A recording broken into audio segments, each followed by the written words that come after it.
What is poppin', T-Subs and Squad? What is going on, fam bam? So listen, I know a lot of my videos have been lagging, and things of that nature. And so I refreshed my computer. I refreshed everything, did a power wash. I had to re-upload everything again and, do all of the kinks and shit. So hopefully by me doing that, it can stop lagging, because if not, I'm just gonna have to buckle down and go on ahead and give me a camcorder and all that good stuff, and then we just gonna have to play it by that.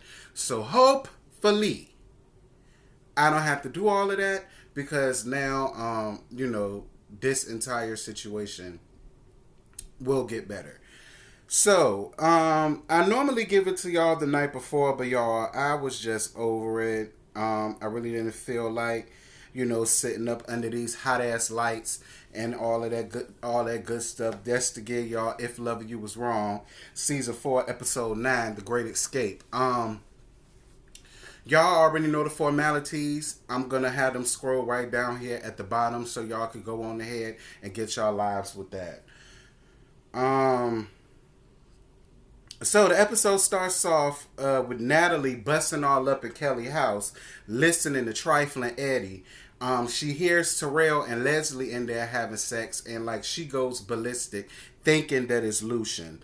Kelly and Lucian comes in and sees it, and then Kelly kicks him out. Natalie, you got to have a little bit more trust and faith in your man. If you say you love this man is about to be your husband, you keep telling people he's a good man, then your actions need to show that, because you allow Eddie, of all people, to get inside your head. And don't get me wrong, I get it. You saw a piece of evidence that rattled your cages. I get all of that. But if Lucian is your man and Kelly is really your homegirl, then you need to do both of them the justice and just sit down, shut up, and listen to what they have to say. I done already told you in the last video, girl, don't nobody but you and Maxine want Lucian. And it's no shade to Lucian, but we already see the type of men that Kelly is pulling. Girl, she pulling young men. She don't want Lucian old, tired, working for the ops ass. Let's not forget, he the whole FBI out here. She don't want him. Homegirl was just excited. She thought she was going to spend the rest of her natural born life in jail behind a situation that was clearly a clear case of self-defense. That's why that happened. She got overly excited. And I think the thing that you need to do is get out your purse for 1 minute. Shut up long enough for him to say what he has to say, hear what she has to say, and then you can get over it. Ellucian tries to talk to Natalie, and he tells her about what happened with Eddie. Moving on from that, I just talked about that. Ian comes outside, and Ian tells Ellucian that he talked to Larry. Larry fired him. Larry tried to offer Carl a job, but see, Carl is a strong, independent black man that already knows that Larry, old tag gay ass, is up to no good. Probably because he's tired of living a double life, and how he really wants to talk to Alex because he thinks that he could be the father of Bradley. It's a damn shame that out of both of you adults, not one of you adults had enough common decency or common courtesy, or at least a little bit of wherewithal or even social responsibility to say, here, let's protect it, let's wear a condom.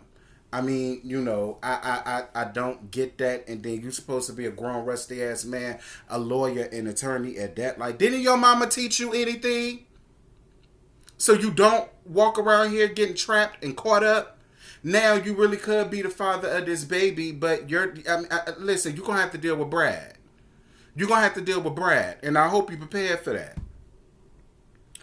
Randall watches a video of Bennett destroying his house, and he walks over to Bennett's house to go and mess with Tanya. And then he switches her medication, and Marcy sees him leaving Bennett's and Tanya's house. Randall, you are playing a very dangerous game. And what kills me about dudes like Randall is they fall victim to the very same situations that they created.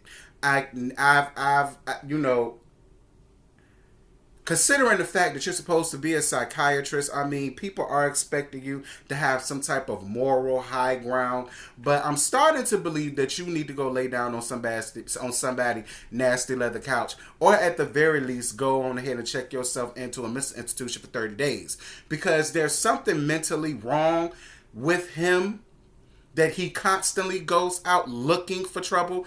And this is what I mean by him falling victim, because you started with them people first, standing stark naked, you know, while this woman is trying to paint.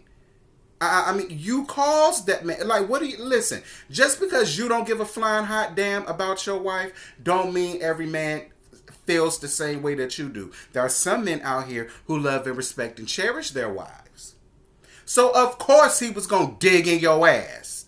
And you lucky all he did was destroy your house. Because quiet as it's kept, I really wanted him to kill you. But I'm going to just let that go with that said. Steven goes into the bathroom to confront Eddie.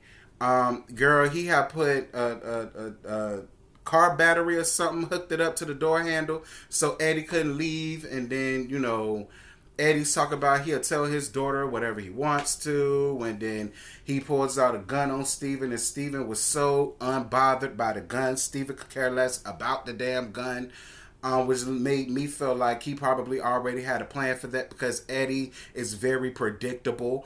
And then another policeman comes in before they had a chance to do what it was that they was going to do, messing it all up for us.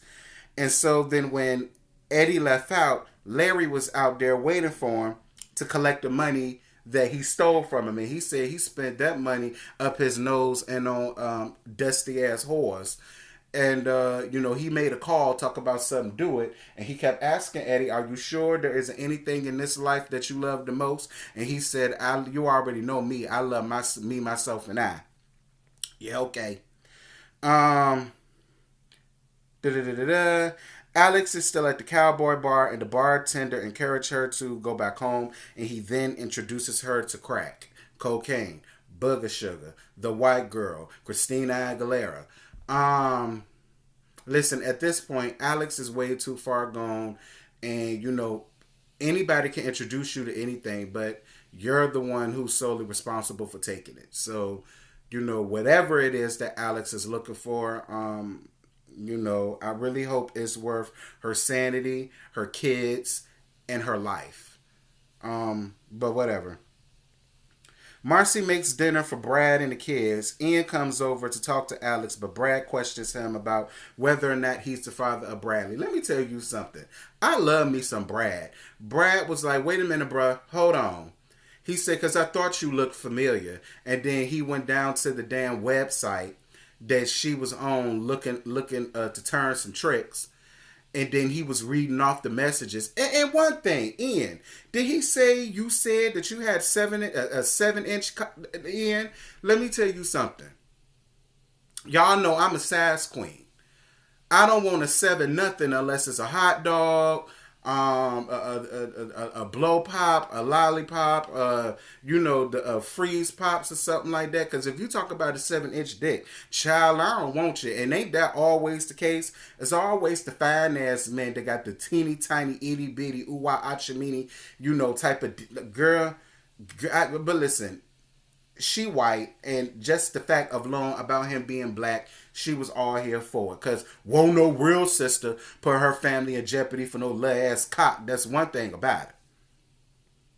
But I will say this, Ian, I think you're doing the right thing by excluding yourself, if you're at all excluded, because Marcy seems to think that Bradley looks just like you. So, you know, I was with Brad when he said, I'm going to want a DNA test. And then once we get this nasty DNA test, we can figure out something. You understand what I'm saying? But we'll see. Tanya walks into Kelly's house acting cray-cray as all outdoors. And then Bennett comes just in time to watch her have one of her little psychoses. The first of all, I done already told y'all. I am not interested in seeing Terrell in anything unless it's XTube, X videos, Pornhub, Tube 8, Red 8, Porn MD, Just for Fans, OnlyFans, Freak Twitter, Tumblr, if they still allowing you to do it. Like, if he's not on nothing like that, I don't want to see his non-acting ass on TV. Other than him being fine to look at, that scene between him and Kelly, it was tired, it was delayed, and it was through. The Tanya, old cray senile ass came in there just in time to save the day for the scene, because listening to the two of them, I much like El Teddy would say, I felt my brain matter ooze all out my ear, and I just won't hear for it. Moving right on along.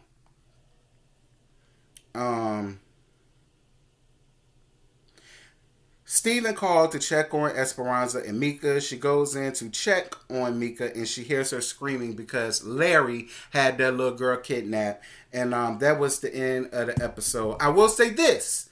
This episode was actually, I give it about a good, I give it a good 80. I give it a good 80%. Y'all know what 80% is a B. I give it a good 80. It sucks that we have only about 3 or 4 episodes left, and now we're starting to get some good tea out of it. Hopefully, it'll be like a little mid-season thing, and then it comes back out to finish the same way Empire did, but we never know with Tyler Honey. I guess we just gonna wait and see. But y'all drop down in the comments. Y'all let me know what y'all thought about last night's episode, and I will holler at y'all, if not later, tomorrow for Growing Up Hip Hop, and I will see y'all then. Bye. I just woke up and I rolled up. I just woke up and I rolled up. And I got my plane ticket. That kush, that be my starter kit. I just woke up